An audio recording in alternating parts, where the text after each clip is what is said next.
Hello students, in last class we were discussing about solution of solid and liquid, and in that topic we have discussed what is solubility and what are the factors affecting solution of solid and liquid. Today we are going to start solution of gas and liquid. Before starting this topic, I would like to ask you a question. ये question आपने अपनी छोटी classes में face किया होगा। Aquatic animals जो होते हैं, जो वाटर बॉडीज के अंदर रहते हैं, ये रेस्पिरेशन किस तरीके से करते हैं? तो इस क्वेश्चन का आंसर जो आप देते थे जूनियर क्लासेस में, वो इस तरीके से होता था। Aquatic animals they are able to respire by using oxygen gas which is dissolved in water. तो हम इसी पॉइंट से शुरुआत करते हैं। Aquatic animals they respire in water by using oxygen gas which is dissolved in water from atmosphere. Atmosphere के अंदर oxygen gas present होती है, ये वाटर बॉडीज के अंदर डिसॉल्व हो जाती है। अब क्वेश्चन ये आता है, एटमॉस्फेयर में क्या सिर्फ ऑक्सीजन गैस ही प्रेजेंट है? तो जैसा कि आप जानते हैं, atmosphere is a mixture of gases. It is not having only oxygen in it, but it is also having other gases like nitrogen, carbon dioxide, hydrogen, noble gases etcetera. तो अगर atmosphere में से ऑक्सीजन गैस वाटर बॉडीज में dissolve हो जाती है, तो क्या दूसरी गैसेस डिसॉल्व नहीं होंगी? Definitely all the gases that are present in the atmosphere they dissolve in this water. So we are writing the second point, almost all the gases are soluble in water। तो difference कहां होगा? Difference होगा इन gases के amount में। Water के अंदर कौन सी गैस कितने अमाउंट में डिसॉल्व हुई, उसका डिफरेंस देखने को मिलेगा। Otherwise we can say that almost all the gases that are present in the atmosphere they will be soluble in water. और ये जो amount of gas dissolved in water होती है, इसको हम बोलते हैं सॉल्युबिलिटी। तो जैसा कि हमने सॉलिड इन लिक्विड के अंदर भी किया था कि कितना मैक्सिमम सॉल्यूट डिसॉल्व हो सकता है सॉल्वेंट के अंदर, that is called its solubility. यहाँ पर डेफिनेशन में क्या आ जाएगा? सॉलिड की जगह गैस। मैक्सिमम कितनी गैस डिसॉल्व हो सकती है किसी सॉल्वेंट के अंदर, that is called its solubility. तो यहाँ पर हम सॉल्युबिलिटी ऑफ गैस की डेफिनेशन लिख देते हैं। It is defined as the amount of gas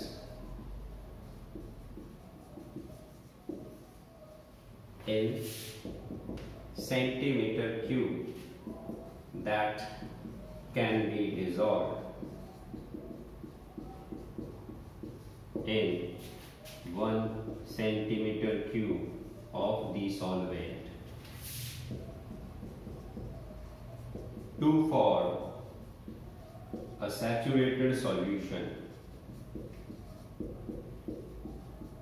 at given temperature and 1 atmospheric pressure। तो ये डेफिनेशन हो जाती है सॉल्युबिलिटी की। इसको हम इस तरीके से भी समझ सकते हैं। सपोज हमारे पास एक सॉल्वेंट है वाटर, इसको हमने एक गैस जार के अंदर फिल कर रखा है और इसकी वॉल्यूम ले रखी है हमने 1 सेंटीमीटर क्यूब। तो this is water and its volume is taken as 1 centimetre cube. जो भी गैस हमें डिसॉल्व करनी है वो हम यहां से फिल कर देते हैं और इस गैस जार के अंदर लगी हुई है एक पिस्टन। इस पिस्टन के ऊपर जो प्रेशर काम कर रहा है उसकी वैल्यू है 180 m। तो जो गैस इस जार के अंदर फिल की गई होगी, उस गैस का कितना सेंटीमीटर क्यूब इस वाटर के अंदर डिसॉल्व हो जाएगा जब प्रेशर इतना है और टेम्परेचर जो भी तुम्हारा गिवन टेम्परेचर है उतना होगा। तो ये जो वॉल्यूम आएगी, this is called solubility of that gas in this solvent. एक बार फिर से रिपीट कर देता हूं, किसी भी गैस की कितनी सेंटीमीटर क्यूब वॉल्यूम डिसॉल्व हो पाती है इस 1 सेंटीमीटर क्यूब वाटर के अंदर जब टेम्परेचर गिवन टेम्परेचर हो और प्रेशर 1 atm हो, तो ये वॉल्यूम उस गैस की सॉल्युबिलिटी कहलाती है। तो ये हो गई बच्चों डेफिनेशन सॉल्युबिलिटी की। यहां पर हम solubility of a gas express करने के लिए या तो मोल फ्रैक्शन का यूज करेंगे या फिर हम मोलैरिटी का यूज करते हैं। तो जैसे कि ये वॉल्यूम जो आएगी that will be in centimetre cube. आपको एट एसटीपी कंडीशन अगर वॉल्यूम बताई जाए तो आप इससे नंबर ऑफ मोल्स निकाल सकते हैं, मोल कंसेप्ट वाले रिलेशन लगा के, और नंबर ऑफ मोल से आप क्या निकाल सकते हैं, मोल फ्रैक्शन निकाल सकते हैं और मोलैरिटी निकाल सकते हैं। तो हम यही करने वाले हैं, हम इस वॉल्यूम ऑफ गैस डिसॉल्व्ड को एक्सप्रेस करेंगे in terms of mole fraction. तो ये पॉइंट नोट कर लेना बच्चों, solubility of gas in a liquid is expressed in terms of mole fraction। अब हम आ जाते हैं factors affecting solubility of gas in a liquid। What are the various factors that is affecting solubility of a gas in a liquid? तो यहां पर हमें 3 factors देखने को मिलते हैं।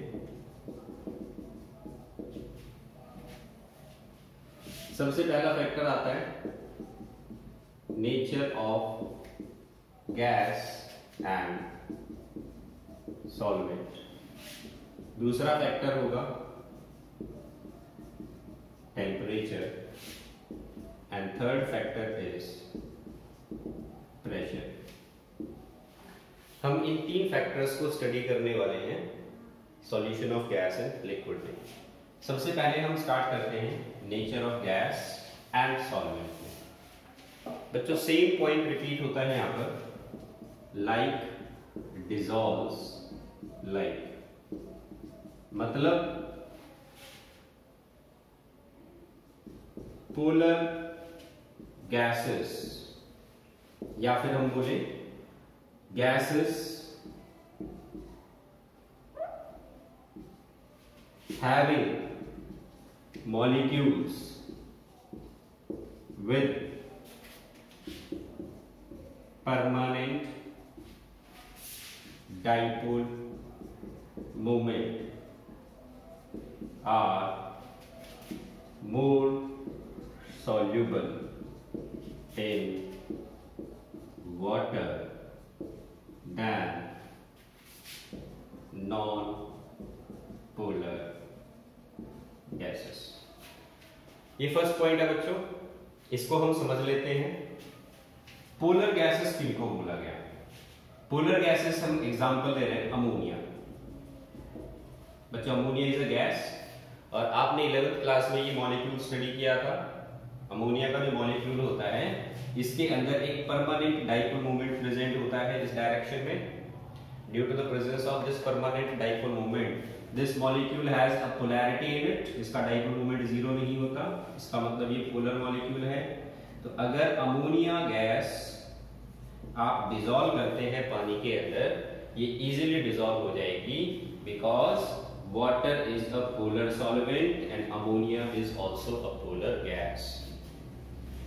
Second, कार्बन मोनोऑक्साइड, ये भी गैस होती है जिसके अंदर डाइपोल मोमेंट 0 नहीं आता। This is a polar molecule. तो इस गैस की सॉल्युबिलिटी पानी के अंदर जो है वो ज्यादा होती है। नेक्स्ट HCl, आपको जो है वो कई बार ये पॉइंट बताया गया है। HCl it is a covalent molecule and it is found in gaseous state at room temperature। तो लैब में जब भी हम HCl की बोतल को खोलते हैं उसमें आपको फ्यूम्स निकलती हुई दिखाई देती हैं। These fumes are the gaseous molecules of HCl। These are some of the gases which are polar in nature, and if they are dissolved in water, they readily dissolve in it. तो ये हो गया polar gases के बारे में। ये gases easily dissolve हो जाती हैं पानी के अंदर। वहीं अगर हम कुछ ऐसी गैसेस की बात करें जैसे कि ऑक्सीजन, ऑक्सीजन गैस का मॉलिक्यूल इस तरीके से बनाया जाता है because it is a homonuclear diatomic molecule. दोनों सेम एटम मिलके इस गैस के मॉलिक्यूल को बनाते हैं। इस वजह से इस मॉलिक्यूल के अंदर डाइपोल मूवमेंट नहीं होता। It has zero dipole movement, therefore it is called a non polar molecule. Next example hydrogen. Hydrogen जो है इसके अंदर भी दो सेम एटम मिलके इस मॉलिक्यूल को बनाते हैं, तो इसके अंदर भी कोई डाइपोल मूवमेंट नहीं होता, mu is equal to 0। Next is nitrogen, N triple bond N। This molecule also has a net resultant zero dipole movement. So all these gases are non-polar gases। तो एटमॉस्फेयर में अगर हम oxygen, nitrogen, hydrogen इन gases की solubility की बात करें पानी के अंदर, so they will be less soluble in water, whereas the gases which have a permanent dipole moment, they will be comparatively more soluble in water। तो यहाँ पर आपको दो पॉइंट जो है वो मैं लिख देता हूँ on the basis of the nature of gas and the solvent। आप इन दोनों पॉइंट्स को नोट कर लेना। फर्स्ट पॉइंट आ जाता है बच्चों, gases such as ammonia, hydrogen sulfide, carbon monoxide, they are readily soluble in water due to their similar nature। similar nature का मतलब है यहाँ पर इन गैसेस के अंदर पोलैरिटी होती है और वाटर के अंदर भी पोलैरिटी होती है, तो सिमिलर नेचर का यहाँ पर ये मतलब है। और दूसरा पॉइंट है gases such as hydrogen, oxygen and nitrogen, they are more soluble in organic solvents such as ethyl alcohol than in water। तो ये नेचर की वजह से इन गैसेस की सॉल्युबिलिटी डिफरेंट एक्सटेंट तक हो पाती है डिफरेंट सॉल्वेंट के अंदर। एक पॉइंट आप नोट कर लेना यहाँ पर, जो गैसेस पानी के साथ रिएक्ट कर लेती हैं उनकी सॉल्युबिलिटी सबसे ज्यादा देखने को मिलती है, they are most soluble in water. इसके कुछ एग्जांपल्स भी हैं हमारे पास, एग्जांपल में यहाँ पर लिख देता हूं। ऐसी कौन कौन सी गैसेस है जो पानी के साथ रिएक्ट कर लेती है अगर एटमॉस्फेयर में प्रेजेंट हो तो इसका एग्जांपल है HCl। HCl जो है वो पानी के अंदर डिसॉल्व हो जाती है अगर हवा में प्रेजेंट हो तो, और बना लेती है एसिड रेन। तो ये अगर एटमॉस्फेयर में भी प्रेजेंट है तो ये भी पानी के अंदर डिसॉल्व हो जाएगी और बना लेगी अपने हाइड्रोनियम आयन और क्लोराइड आयन। तो ये एक एग्जांपल हो गया। दूसरा एग्जांपल, अमोनिया गैस जो है ये अगर पानी के अंदर डिसॉल्व हो जाए तो ये बना लेती है अमोनियम हाइड्रोक्साइड, NH4OH पढ़ा होगा आपने, इसको लिक्विड अमोनिया भी बोला जाता है।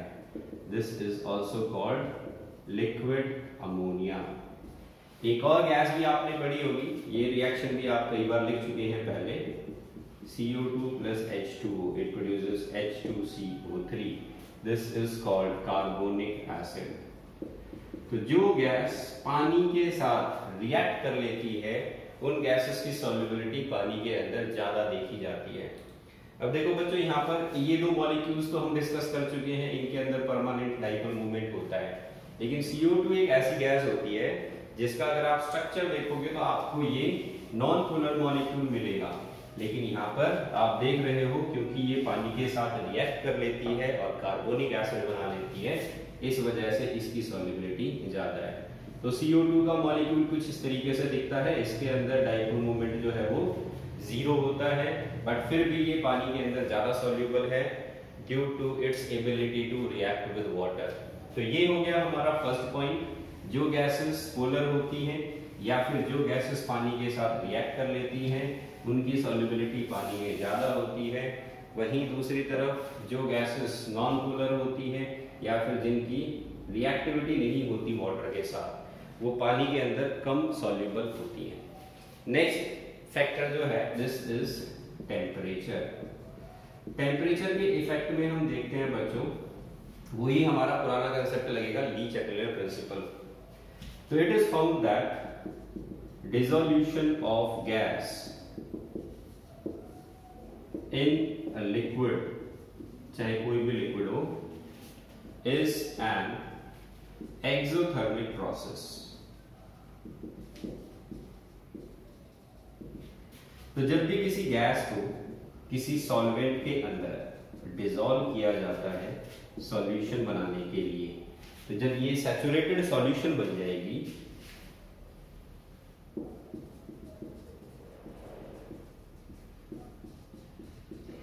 ये प्रोसेस हमें एक्सोथर्मिक देखने को मिलता है because heat is released in this process. So this is an exothermic process.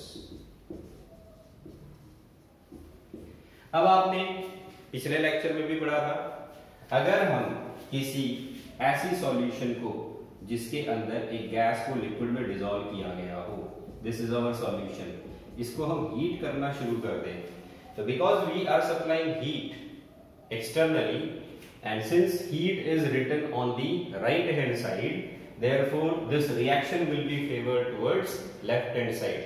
और left hand side में क्या है, गैस अलग और सॉल्वेंट अलग. तो क्योंकि प्रोसेस एक्सोथर्मिक था, हीट रिलीज हो रही थी, जब हम इस सॉल्यूशन को हीट करते हैं तो हम इसका टेम्परेचर इंक्रीज कर रहे हैं, जिसकी वजह से क्या हो जाएगा, जिसकी वजह से रिएक्शन जो है वो लेफ्ट साइड की तरफ शिफ्ट होगी और गैस और सॉल्वेंट अलग हो जाएंगे. मतलब हुआ कि सॉल्यूशन जो है उसके अंदर सॉल्यूट और सॉल्वेंट सेपरेट हो रहे हैं. तो अब आप ये पॉइंट नोट कर सकते हो यहां पर. According to Le Chatelier principal,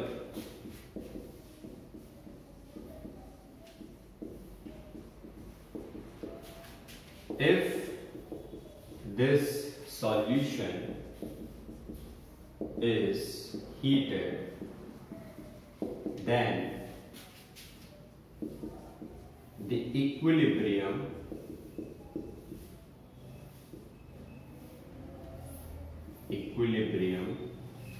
shift towards left side and hence dissolution of gas in liquid decreases. या फिर आप ये भी लिख सकते हो, इसको ब्रैकेट में लिख दो, and solubility of gas decreases. तो ये हो गया effect of temperature on solubility of gas in a liquid.